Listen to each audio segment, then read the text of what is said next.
अब एक दिन सुमित्रा के घर रामसिया त्रिपाठी नाम के एक आदमी ने दस्तक दी। रामसिया त्रिपाठी को देखते ही सुमित्रा ने उसे गले से लगा लिया, लेकिन रामसिया के मन में कई सवाल थे। जब रामसिया ने उसे पहचानने से मना कर दिया तो सुमित्रा बोली, आप मुझे भूल गए पापा, मैं आपकी शिवा हूँ। उसकी इस बात को सुनकर रामसिया ने उसे गले से लगा लिया। लेकिन रामसिया त्रिपाठी को सुमित्रा का घर मिला कैसे? दरअसल जब सुमित्रा की मौत हुई थी तो ये अद्भुत कहानी सभी आसपास के गाँवों में फैल चुकी थी कि एक लड़की है जो मरने के बाद खुद को शिवा त्रिपाठी कहती है। उसी अफवाह को सुनकर रामसिया त्रिपाठी उनके घर जा पहुंचा था, क्योंकि जिस शिवा त्रिपाठी का जिक्र सुमित्रा किया करती थी, ये रामसिया त्रिपाठी उसी शिवा के पिता थे, जिसे उसने एक झटके में पहचान लिया था। एक बात जो आपको यहाँ पता होनी चाहिए वो ये है कि शिवा का जन्म 24 अक्टूबर 1962 में इटावा में ही हुआ था और उसने इकोनॉमिक्स से बीए किया था। 18 साल की उम्र में ही उसकी शादी हो गई थी और उसके 2 बच्चे भी थे, रिंकू और टिंकू। लेकिन शिवा के ससुराल वाले उसे दहेज के लिए हमेशा ही परेशान करते थे और उसकी मौत कैसे हुई ये बात भी उसके ससुराल वालों ने क्लियरली बताई नहीं थी। खैर, जब रामसिया त्रिपाठी सुमित्रा से मिला तो उसने बताया कि उसकी बेटी शिवा की मौत 19 मई 1985 को, यानी सिर्फ 2 महीने पहले डिबियापुर में हुई थी। सुमित्रा ही शिवा है। इस बात की पुष्टि करने के लिए रामसिया त्रिपाठी अपने साथ एक फोटो एल्बम लाया था, जिसे देखते ही उसमें मौजूद सभी लोगों को सुमित्रा ने झट से पहचान लिया और अपनी ननद की तरफ इशारा करते हुए कहा कि ये वही है जिसने मुझे जान से मारा था और ट्रेन के सामने छोड़ दिया था। अब धीरे धीरे सभी को उनके सवालों के जवाब मिलने लगे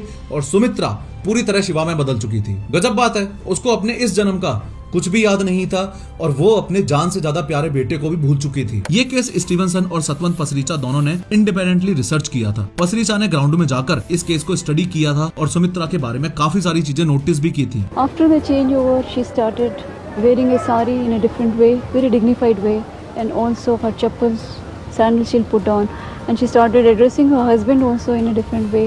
Earlier she used to call him by his sister's name, so and so's brother. Then she started calling him in a very sophisticated way. अब इस केस में कंफ्यूजन ये था कि जितने भी रीइंकार्नेशन के केसेस हमने देखे हैं, उन सभी केसेस में जो बंदा रीइंकार्नेट हुआ है उसका जन्म नए सिरे से हुआ है, फिर चाहे वो टीटू का केस हो या शांति देवी का। लेकिन सुमित्रा के केस में